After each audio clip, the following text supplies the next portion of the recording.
ይህች ሴት ሆን ብላ መጫወቻውን በመስኮት ወደ ውጭ ጣለችው። ህፃኑ ልጅም ሊያነሳው ሮጠ፣ ነገር ግን ተንሸራቶ ወደቀ። እርዳታ ፈልጎ ጮኸ። እናቱ ግን ዝም ብላ ትመለከተው ነበር። ከፎቁ ሲወድቅ እያየችው ዝም አለችው። ልታድነው አልሞከረችም። ሞግዚቷ ግን ፈጥና በመድረስ ልጁን አተረፈችው። ነገር ግን እሷ ራሱ የአበባው ዕቃ ጭንቅላቷን ይመታትና ራሷን ስታ ትወድቃለች።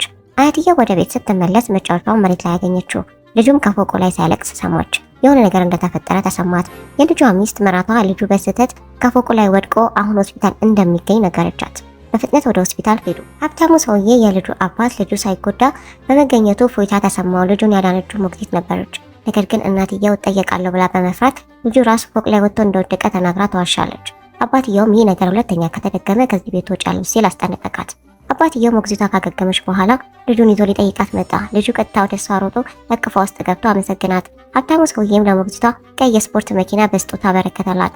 እሷ እንዲህ አይነቱን ውድ ስጦታ ልትቀበል አልፈለገችም። ነገር ግን ሰውየው ስራ አለብኝ ብሎ መኪናውና ልጁን እሷ ዘንድ ትቶ ሄደ። ብዙም ሳይቆይ ሞግዚቷ በልጁ ራስ ላይ ቁስል አየች። ምን ሆነክ ነው ብላ ጠየቀችው። ልጁም ወዲያውኑ እናቴ ናት የገፋችኝ ብሎ በሹክሹክታ ነገራት። ሞግዚቷ በጣም ደንግጣ በእጆቿ የያዘችውን ዕቃ ትሰብረዋለች። ልጁ የጉዲፈቻ ልጅ ነበር። እናቱ መካን ስለነበረች ጋብቻዋን ለማጽናት ስትል የወሰደችው ነበር።